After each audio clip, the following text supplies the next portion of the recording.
بسم الله الرحمن الرحيم. الرحمن علم القرآن.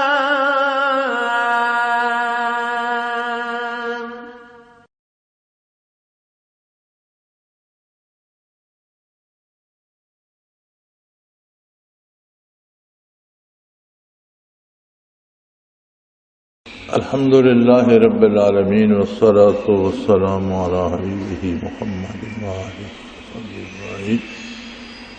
أعوذ بالله من الشيطان الرجيم. بسم الله الرحمن الرحيم. يا أيها الذين آمنوا أوفوا بالعقود أحلت لكم بهيمة الأنعام إلا ما يتلى عليكم غير محل الصيد وأنتم حرم إن الله يحكم ما يريد.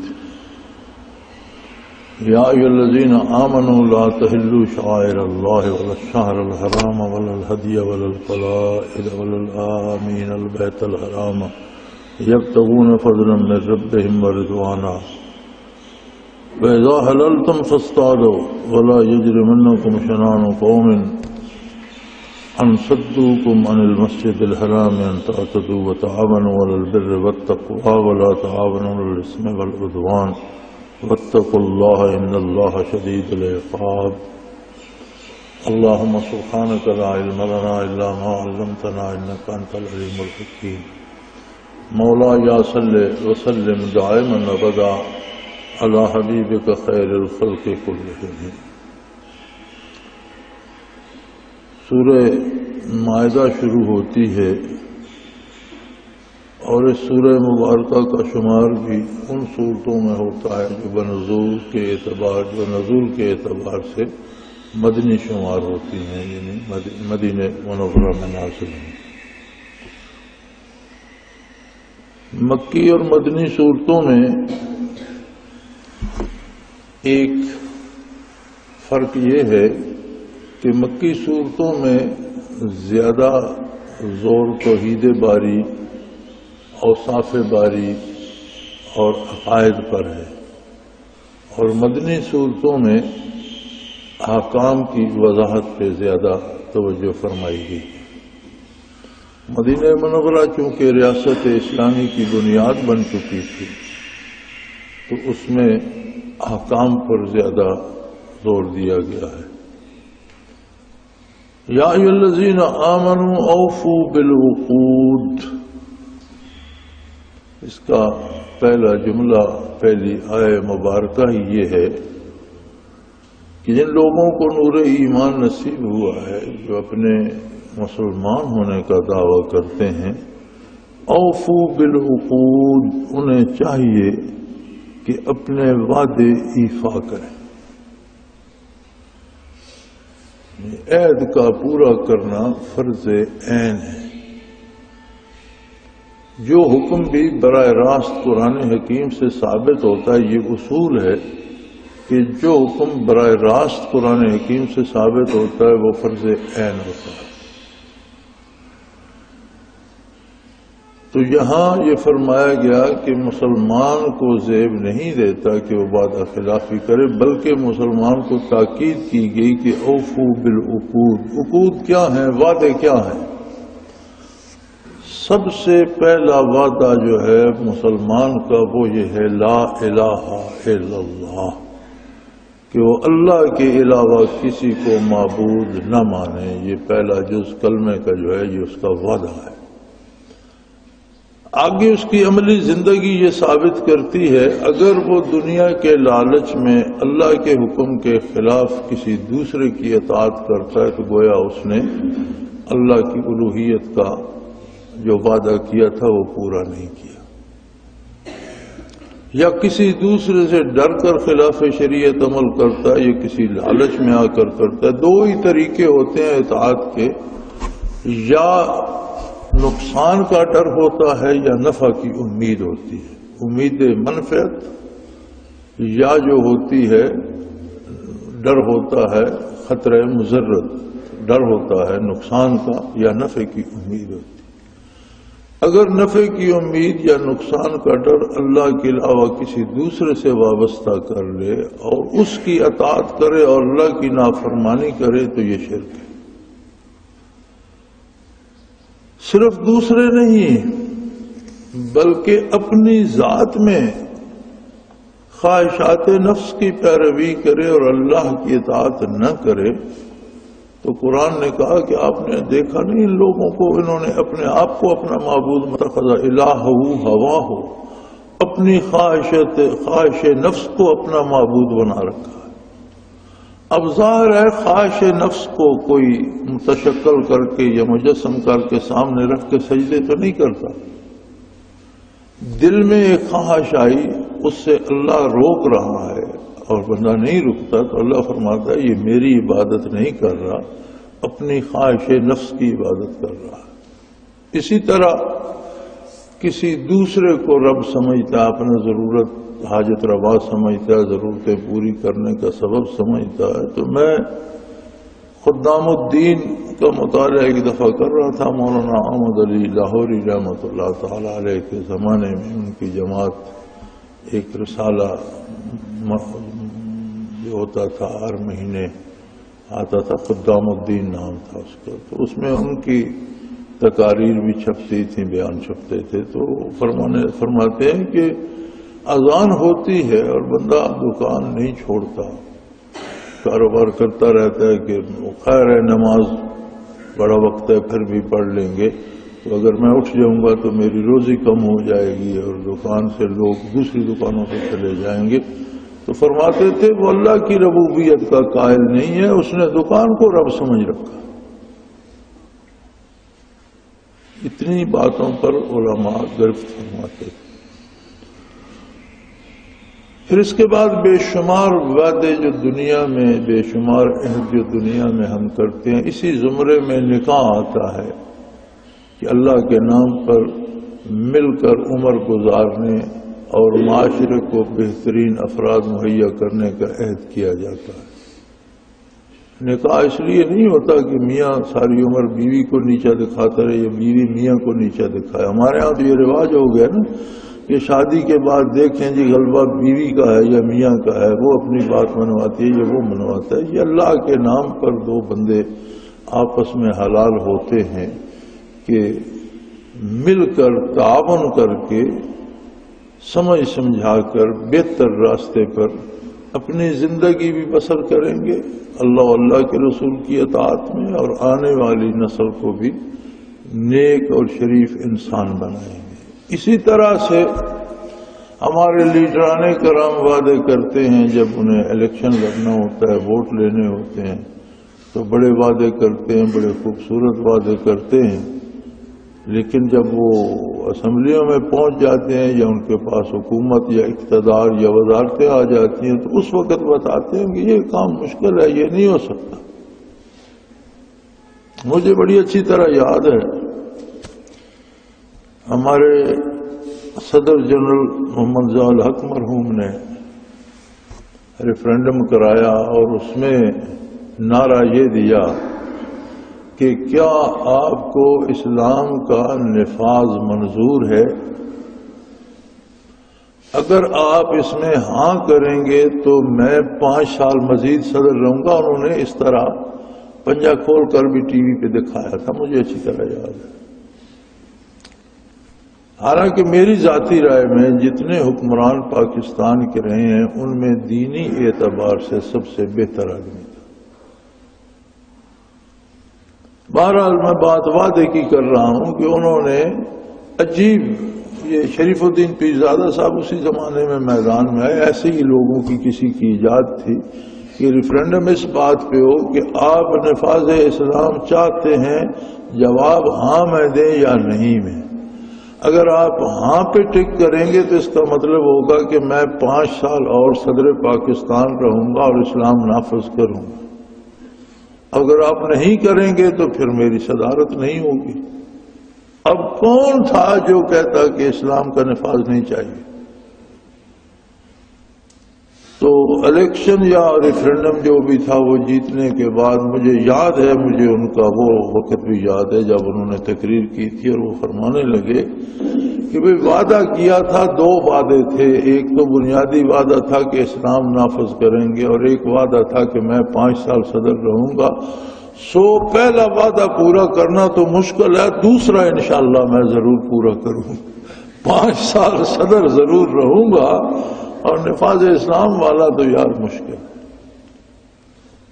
تو یہ بھی سری خلاف ورزی ہے احکام الہی کی۔ آپ جو کام آپ نہیں کر سکتے اس کا وعدہ نہ کریں، اور جو وعدہ کرتے ہیں اس کے لیے اپنی بھرپور صحیح کریں۔ ہمارے حکمرانوں نے تو بڑا آسانی سے کہہ دیا نا کہ وعدہ کو قرآن حدیث تو نہیں ہے۔ یہ بھول، جو کبھی قرآن حدیث پڑھا ہو تو پتہ ہو وعدہ قرآن کی آیت ہے۔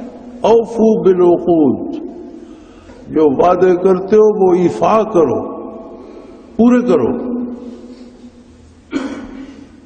اور وعدہ کرتے وقت سوچ لو۔ اسی طرح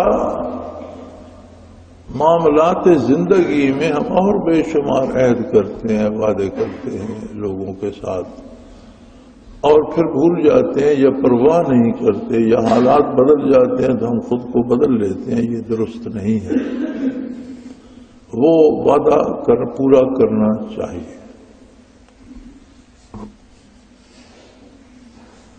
احلت لکم بہیمۃ الانعام الا ما یتلی علیکم،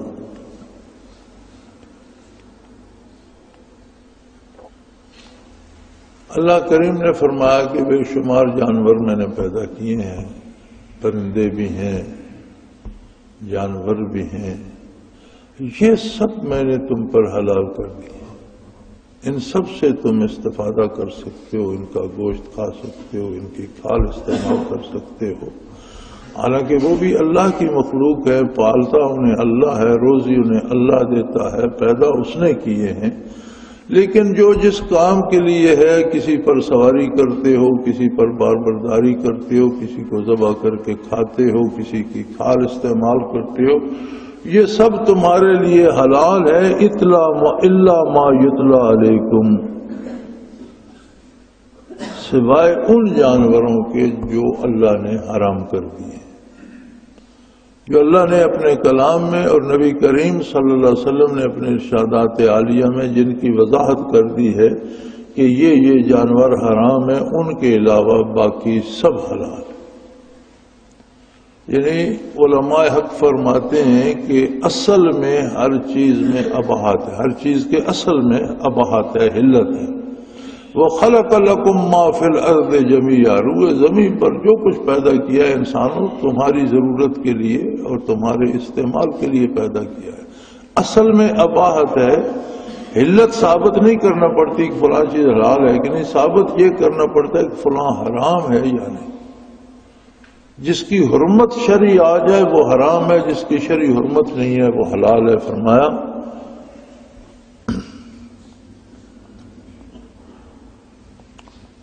جانور تمہارے لیے حلال کر دیے گئے سوائے ان کے جو قرآن نے حرام کر دیے ہیں، الا ما یتلی علیکم، جن کے بارے تمہیں تلاوت کرتے ہو، پڑھتے ہو کہ وہ حرام ہے۔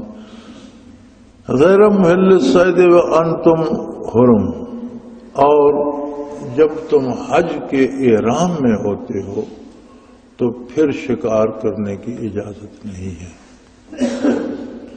بلکہ شکار کرو گے تو وہ حلال بھی نہیں ہوگا۔ حلال جانور کا اگر احرام کی حالت میں شکار کرو گے تو وہ حلال نہیں ہوگا۔ عجیب بات ہے، ایک جانور حلال ہے اور ہم نے احرام نہیں باندھا ہوا، حج نہیں کر رہے، اسے شکار کرتے ہیں، ذبح کرتے ہیں، کھاتے ہیں، وہ حلال ہے۔ احرام باندھ لیا تو حرام ہو گیا۔ فرمایا ان اللہ یحکم ما یرید، ان سوالوں کی ضرورت نہیں ہے، اس لیے کہ اللہ جو چاہتا ہے وہ حکم دیتا ہے، یہ اس کا حق ہے، اس کی شان ہے۔ جانور بھی اس کی مخلوق ہے، انسان بھی اس کی مخلوق ہے۔ اب اس میں کیا حکمت ہے کہ ایک آدمی حج کے دنوں میں بھی وہ حج پر نہیں ہے، اس نے احرام نہیں باندھا ہوا تو وہ شکار کرتا ہے، شکار حلال ہے۔ لیکن ایک آدمی حج میں احرام باندھے ہوئے ہے اور حرم کو جا رہا ہے اور راستے میں شکار ملتا ہے، وہ حلال، اگر شکار کر لیتا ہے تکبیر پڑھ کے ذبح بھی کرتا ہے تو بھی وہ حلال ہے۔ کیوں؟ فرمایا اللہ کا حکم ہے اور اللہ جو چاہتا ہے حکم دے دیتا ہے۔ اب حالت احرام اللہ نے ایسی بنا دی ہے کہ جس طرح مخلوق حشر کو اٹھے گی وہ بھی بڑے خوش نصیب ہوں گے جن کے پاس کفن ہوگا۔ 2 انسلی چادروں میں بندے کو دفن کیا جاتا ہے اور بہت ہی خوش نصیب اور نجات والے لوگ ہوں گے جن کے پاس وہ 2 چادریں میدان حشر میں ہوں گی، ورنہ اکثریت کا کفن مٹی کھا چکی ہوگی اور وہ بے لباس کھڑے ہوں گے۔ نبی کریم صلی اللہ علیہ وسلم نے فرمایا کہ بے شمار مخلوق بے لباس ہوگی۔ تو عرض کیا گیا، کسی صحابی نے عرض کیا یا رسول اللہ صلی اللہ علیہ وسلم تو پھر لوگ بے لباس ہوں گے تو آپس میں شرمندگی ہوگی۔ فرمایا کسی کو کسی کا ہوش نہیں ہوگا، اتنا ہوش نہیں ہوگا کسی کو کہ وہ دیکھے کہ کوئی بے لباس ہے۔ وہ قیامت ہوگی اور لوگ اپنے اپنے پسینے میں اور اپنے اپنے مصائب میں غرق ہوں گے۔ تو وہ لباس احرام کا یا حج کا ایسا ہے جیسے لوگ اللہ کے نیک بندے قیامت کو اٹھیں گے تو ان کے پاس اپنا کفن سلامت ہوگا، 2 انسلی چادریں ہوں گی، پھر وہ ساری کائنات سے کٹ کر صرف اللہم لبیک لا شریک لک لبیک، اللہ میں تیری بارگاہ میں حاضر ہوں، تیرا کوئی شریک نہیں، تجھ جیسا کوئی دوسرا نہیں۔ تو فرمایا اس حال میں جب تم اللہ کے حضور اس عرصہ قیامت کو یاد کر کے گناہوں کی معافی اور آئندہ نیکی کی توفیق مانگ رہے ہو تو شکار کرنا اللہ نے منع کر۔ اب جب اللہ نے روک دیا تو وہ کام کرو گے تو اس میں حرمت آ جائے گی، حرام ہو جائے گا، ناجائز ہو جائے گا۔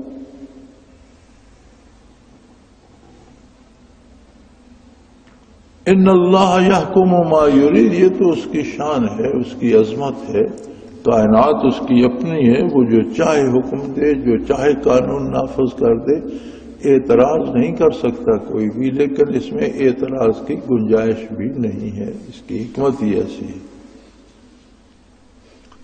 یا ایھا الذین آمنوا لا تحلوا شعائر اللہ، فرمایا اللہ کی عظمت کی نشانیاں جو ہیں ان کی عزت و احترام میں فرق نہ آنے دو۔ لا تحلوا شعائر اللہ، شعائر اللہ کیا ہیں؟ وہ چیزیں جن سے اللہ کی عظمت کا اظہار ہوتا ہو، یعنی احکام شریعت سارے شعائر اللہ ہیں کہ ان سے اللہ کی عظمت اور اس کی حاکمیت اعلیٰ کا اظہار ہوتا ہے۔ بیت اللہ شریف شاعر اللہ میں ہے، دنیا کی ساری مساجد شاعر اللہ۔ ان الصفا والمروہ من شعائر اللہ، صفا اور مروہ کی پہاڑیاں اللہ کی عظمت کی نشانیوں میں سے ہیں۔ تمام مساجد شاعر اللہ ہیں۔ یہ جو مساجد میں بم پھینکتے ہیں اور مساجد کی توہین کرتے ہیں، یا مساجد سے جوتے چوری کرتے ہیں، یا گھڑیاں اتار کے لے جاتے ہیں، یا مساجد میں بیٹھ کر دنیاوی باتیں کرتے ہیں، یا مساجد میں بیٹھ کر کسی کے خلاف منصوبہ سازی کرتے ہیں، یہ سارے فعل حرام ہیں۔ لا تحلوا شعائر اللہ، اللہ کے شعائر کی بے حرمتی مت کرو۔ احکام الہی اور حضور کے ارشادات اور وہ مقامات جو عظمت الہی کی دلیل ہوں، جیسے مساجد اور بیت اللہ شریف، مسجد نبوی، صفا و مروہ کی پہاڑیاں، یا وہ جانور جو قربانی کے لیے مختص کیے جاتے تھے، ان کو بھی اللہ نے اس میں شمار فرمایا ہے۔ ایک جانور آپ مختص کر دیتے ہیں تو اسے چوری کرنا ویسے بھی جرم ہے، لیکن اسے مارنا، پیٹنا، چوری کرنا یا اسے پریشان کرنا درست نہیں۔ وَالشَّهْرَ الْحَرَامُ، اور حرمت والے مہینوں کی حرمت بھی قائم رکھو۔ 4 مہینے ایسے ہیں جن کی حرمت شرعی ہے، اور اس میں اگر کافر جنگ چھیڑے تو مسلمانوں کو جواب دینے کی اجازت ہے، مسلمان اس میں جنگ نہیں کرتے۔ فرمایا حرمت والے مہینوں کی حرمت بھی قائم رکھو، ولل ہدیہ ولل قلائد، قربانی کے وہ جانور جو بیت اللہ کو لوگ لے کر جا رہے ہوتے ہیں تو بعض اوقات ان کے گلے میں نشانی کے طور پر ایک خاص قسم کا پٹھا ڈال دیتے تھے تاکہ ہر دیکھنے والے کو پتہ چلے یہ قربانی کے جانور ہے۔ فرمایا ان تمام چیزوں کو، ان کا احترام، ان کا لحاظ کرو، ان جانوروں کو بھی ایذا نہ دو۔ اب قربانی کے لیے ایک جانور جا رہا ہے، اسے ایذا دینا حرام ہے، تو ایک نمازی مسجد نماز پڑھنے کے لیے جا رہا ہے، اس کا قتل کہاں سے جائز ہو جائے؟ یا کچھ لوگ مسجد میں نماز ادا کر رہے ہیں، ان پر بم پھینکنا اور کہنا میں نے جہاد کیا، یہ کہاں سے حلال ہوگا؟ وَلَا مِنَ الْبَيْتِ الْحَرَامِ، اور ایسے لوگوں کو پریشان نہ کرو جو اللہ کے گھر کے قصد سے جا رہے ہیں، وہ اللہ کے گھر کی پناہ میں ہوں، یعنی حج کے لیے جا رہے ہیں جو لوگ، اور اللہ ہی کا گھر ہے مسجد میں۔ ان المساجد للہ، مسجدیں صرف اللہ کی ہیں۔ اب تو رواج ہو گیا ہے شاید اللہ کی مسجد کوئی کہیں نظر آ جائے، ورنہ یہ حنفیہ ہے، یہ جعفریہ ہے، یہ اہل حدیث ہے، یہ فلاں ہے، پھر بعض لوگوں کے نام لکھے ہوتے ہیں، یہ فلاں بندے کی مسجد ہے، یہ فلاں کی ہے، یہ فلاں کی ہے۔ مساجد کسی کی بھی نہیں ہے دنیا میں، جہاں کہیں جو مسجد ہے وہ صرف اللہ کی ہے۔ ان المساجد للہ، تمام مسجدیں صرف اللہ کی ہیں، ان میں کوئی کسی کو نہیں روک سکتا عبادت کرنے سے، نماز پڑھنے سے، اللہ کی بارگاہ میں دعا کرنے سے۔ ہاں غیر شرعی امور کرنے کی اجازت نہیں ہے، اور وہ شریعت نے بھی منع کر دیا ہے۔ تو فرمایا ایسے لوگ جو بیت الحرام کی طرف جا رہے ہوں، یبتغون فضلا من ربہم ورضوانا، اور اللہ کی رضامندی اور اس کے فضل کے طالب ہوں۔ بیت اللہ کو کوئی سفر کرے گا تو اس کا مقصد حصول رضائے الہی ہوگا، اور تو کوئی مقصد نہیں۔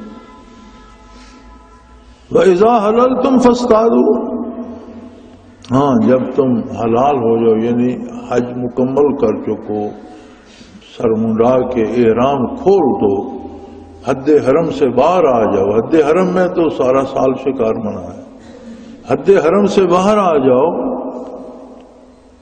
تو پھر حلال ہے، شکار کر سکتے ہو۔ حلال جانور اللہ کریم نے جو شکار کے لیے بنائے ہیں، اس پہ بھی بات ہو جائے چونکہ موضوع وہی ہے۔ تو اس میں پہلی بات تو یہ ہے کہ کچھ لوگوں کا تو خیال یہ ہے کہ جانوروں کو بالکل مارنا نہیں چاہیے۔ جانور بنے اس لیے ہیں، مارنا کیوں نہیں چاہیے؟ ہاں یہ جائز نہیں ہے کہ آپ شغل کے طور پر جانوروں کو ماریں، کھیل بنانا جائز نہیں ہے۔ مثلا پرندے ہیں تو آپ نے 5-7 مار لیے، آپ کے گزارے کے ہو گئے تو کافی ہیں۔ یہ ضروری نہیں کہ اگر وہاں ہزاروں پرندے ہیں تو آپ 500-700 ضرور ماریں، یہ جائز نہیں ہے۔ کھیل بنانا جائز نہیں ہے۔ ضرورت کے لیے آپ 5-7-8 شکاری ہیں تو آپ نے 15-20 مار لیے، 3-4 سب کو آگے کو ہے۔ اسی طرح بڑا جانور ہے، ہرن وغیرہ ہے، تو وہ ایک بھی 5-7 آدمیوں کو کافی ہے، یا 2 مار لیے۔ اب اگر 10-10 12-12 مار کے کھال اتار کے گوشت پھینک کے چلے آئیں گے تو یہ درست نہیں ہے، یہ صحیح نہیں ہے۔ یعنی شغل کے طور پر جانوروں کو مارنا درست نہیں ہے، ضرورت کے لیے، کھانے کے لیے مارنا۔ شاہ اسماعیل شہید رحمۃ اللہ تعالی علیہ اکثر ہرن کا شکار کیا کرتے تھے، اور دہلی کے نواح میں ہرن ہوتا بھی بہت تھا، بلکہ اتنا شکار ہوتا تھا کہ دہلی کے بازاروں میں ہرن کا گوشت بکا کرتا تھا۔ تو کسی نے عرض کی کہ حضرت آپ اتنے بڑے عالم متقی نیک پرہیزگار آدمی ہیں تو آپ شکار کیوں کرتے ہیں، شکار پہ وقت کیوں ضائع کرتے ہیں؟ فرمایا کہ نادان آدمی سب سے بہترین رزق ہے جو شکار کر کے بندہ براہ راست اللہ سے لے لیتا ہے، نہ درمیان میں کوئی دکاندار ہے، نہ تاجر ہے، نہ مزدور ہے۔ اللہ کے نام پہ گولی چلائی، تیر چلایا اور اللہ کے نام پہ ذبح کر لیا، براہ راست اللہ سے رزق وصول ہو جاتا ہے۔ ایک بات اطیب الرزق آپ کے الفاظ تھے کہ اطیب الرزق ہے شکار کا گوشت۔ دوسری بات یہ ہے کہ جہاد کی بہترین تربیت ہوتی ہے، نشانہ بازی کا اندازہ ہوتا ہے، گھات لگانے کی سمجھ آتی ہے، پورے جنگ کے جو طریقے ہیں وہ سارے شکار میں آ جاتے ہیں۔ تو میں جہاد کی تیاری بھی سمجھتا ہوں اسے۔ ایک اور بات، بعض لوگوں نے اس کے جواز کا فتویٰ بھی دیا ہے کہ اگر تکبیر پڑھ کے گولی چلائی جائے، جانور مر جائے ذبح کرنے سے پہلے تو وہ حلال ہے۔ یہ درست نہیں ہے۔ کوئی جانور مثلا کنویں میں گر گیا، وہ ایسا زخمی ہے کہ آپ سمجھتے ہیں نکالنے تک تو یہ حرام ہو جائے گا، آپ تکبیر پڑھ کے اوپر سے چھری یا کوئی چیز تیز دھار پھینکتے ہیں جو اس کے جسم کو کاٹ دیتی ہے، خون نکل آتا ہے، وہ حلال ہو جاتا ہے۔ تیر مار دیتے ہیں، حلال ہو جاتا ہے۔ چاقو مار دیتے ہیں، حلال ہو جاتا ہے۔ گلا کٹا یا نہ کٹا، کہیں سے جسم سے خون نکل گیا تیز دھار آلے سے۔ لیکن گولی تیز دھار آلہ نہیں ہوتی، گولی پتھر کی مثال ہوتی ہے۔ یہ الگ بات ہے، اس کے پیچھے بارود کی طاقت ہوتی ہے، وہ جسم کو کاٹ کے توڑ کے نکل جاتی ہے، جسم سے پار نکل جاتی ہے، لیکن اس کی مثال پتھر کی ہوتی ہے۔ اور جن لوگوں نے یہ فتویٰ دیا ہے کہ جائز ہے، شاید انہوں نے اس طرف توجہ نہیں فرمائی، یا ہو سکتا ہے انہوں نے زندگی بھر کبھی بندوق سے فائر بھی کیا ہو یا نہ کیا ہو۔ تو تیر کی دھار ہوتی ہے، نیزہ ماریں گے آپ، اس کی دھار ہوتی ہے۔ ذبح میں کاٹنا شرط ہے، اور کلوہے سے کاٹنا شرط نہیں، تیز دھار پتھر ہو اس سے آپ جانور کی گردن کاٹ کے تکبیر پڑھ کے کاٹ دیتے ہیں، وہ حلال ہو جاتا ہے۔ کوئی لکڑ تیز دار یا بانس کی جیسے بنا لیتے ہیں چھڑی، آپ اس سے ذبح کر دیتے ہیں، تکبیر پڑھتے ہیں، جانور حلال ہو جائے گا۔ کاٹنا شرط ہے، کوئی تیز دار چیز جو کاٹ سکے۔ تو عموماً تیز دار چیزیں لوہے کی بنتی ہیں، اس لیے لوہا استعمال ہوتا ہے، لیکن کوئی بھی تیز دار چیز، شیشے کا ٹکڑا ہے، اس سے آپ نے کاٹ دیا، حلال ہو جائے گا۔ پتھر شکاری توڑا کرتے تھے، اس کی دھار بن جاتی تھی، اس سے ذبح کر لیتے۔ ہمارے چروائے، ان کی کوئی بھیڑ بکری مرنے لگتی تھی، یہ پتھر توڑ کے اسے اس کی دھار بنا کے اسے ذبح کر لیتے تھے، درست ہے۔ لیکن گولی کا تکبیر پڑھ کے بھی ماریں تو وہ حلال نہیں ہوگا، کیونکہ گولی پتھر کی مثال ہے، وہ جسم کو توڑ کے نکل جاتی ہے۔ وَلَا يَجْرِمَنَّكُمْ شَنَآنُ قَوْمٍ أَنْ صَدُّوكُمْ عَنِ الْمَسْجِدِ الْحَرَامِ أَنْ تَعْتَدُوا، اور کسی بھی قوم کی دشمنی یا ناراضگی تمہیں اس بات پر آمادہ نہ کر سکے کہ تم اسے مسجد یا بیت اللہ شریف جانے سے یا اللہ کی عبادت سے روکو۔ تمہاری کسی قبیلے سے دشمنی ہے یا عداوت ہے یا ناراضگی ہے، بھائیوں میں بھی ہو جاتی ہے، گھر میں بھی ہو جاتی ہے، تو کوئی دشمنی اللہ کی اطاعت یا اللہ کی عبادت سے روکنے کا سبب نہ بن جائے۔ یعنی اللہ کی عبادت کے لیے کوئی بندہ جا رہا ہے اور اس سے آپ ناراض ہیں، خفا ہیں، تو اسے اس عبادت سے روکنا حرام ہے۔ تو مسجد میں نمازیوں پر بم چلانے کا جہاد کا کون سا طریقہ ہے؟ اس کا جواز کہاں سے ہوگا؟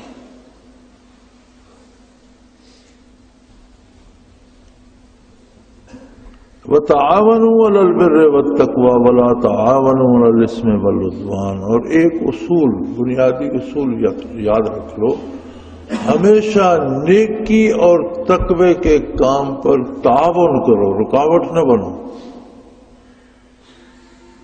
اور تعاون کی کم از کم یہ صورت ہوتی ہے کہ آپ نیک مشورہ تو دے سکتے ہیں، آپ نے ایک طریقہ سلیقہ اگر یہ بھی نہیں کرتے تو کم از کم اس میں رکاوٹ تو نہ بنے. یہ بھی ایک حد تک تعاون ہے کہ دوسرے کو نیکی کرنے سے روکیں تو نہیں. یہ بھی ایک درجے میں تعاون ہے. یعنی ہر نیکی میں تعاون کرو، اس میں مدد کرو دوسرے کی، اور ہر بھلائی ہر نیک کام میں تعاون کرو، اور کسی برائی میں کسی کے ساتھ بھی گناہ یا بغاوت، اسم والعدوان، اسم ہوتا ہے نافرمانی، عدوان ہوتی ہے بغاوت. نافرمانی اور بغاوت میں یہ فرق ہے کہ جیسے کوئی کہتا ہے جی نماز پڑھنا اچھا کام ہے لیکن میرے پاس فرصت نہیں ہے، اور نماز فرض ہے میں قائل ہوں، نہ پڑھنا جرم ہے، یہ تو گناہ ہو گیا. بغاوت یہ کہتا ہے دیکھیں جی نماز پڑھنے سے کیا ہوتا ہے، اس کی کیا ضرورت ہے، یہ بغاوت ہے اور یہ کفر. وہ گناہ ہے، اسم گناہ ہے، عدوان کفر میں داخل کر دیتے ہیں. جیسے کوئی کہتا ہے دیکھیں جی نمازی اور بہت پڑھی ہیں نمازیں، کوئی نہیں ضرورت نماز کی، ویسے مولویوں نے ڈھونگ بنا رکھا. انکار کر دے گا تو یہ بغاوت ہوگی بارگاہ الہی میں. اسی طرح زندگی کے باقی شعبے جتنے بھی ہیں ان میں جتنے احکام الہی ہیں ان پر عمل نہ کرنا گناہ ہے، اور ان سے بغاوت کرنا کفر ہے. وہ معاملہ خاص ذاتی ہو، دو دوستوں کا ہو، دو بھائیوں کا ہو، جائیداد و میراث کا ہو، گھر میں رہنے کا ہو، لین دین کا ہو، تجارت و کاروبار کا ہو، تو خلاف شریعت کرنا گناہ ہے، اور شرعی احکام سے بغاوت کرنا اور انہیں بیکار بتانا اور انہیں غیر ضروری کہنا بغاوت ہے جو کفر ہے. سو فرمایا کسی گناہ اور کسی بغاوت میں کسی سے تعاون نہ کرو. واتقوا اللہ، اللہ کریم سے معاملہ درست رکھو. اس لیے کہ ان اللہ شدید العقاب، اس لیے کہ اللہ کی سزائیں بھی بڑی سخت. اس کی رحمت بہت وسیع ہے لیکن اس کی گرفت بھی بڑی سخت ہے، اس کی سزائیں بھی بڑی سخت ہیں. اس لیے اللہ سے بات مت بگاڑو. آخر دعوانا ان الحمدللہ رب العالمین. اللہ اللہ اللہ اللہ اللہ اللہ اللہ اللہ.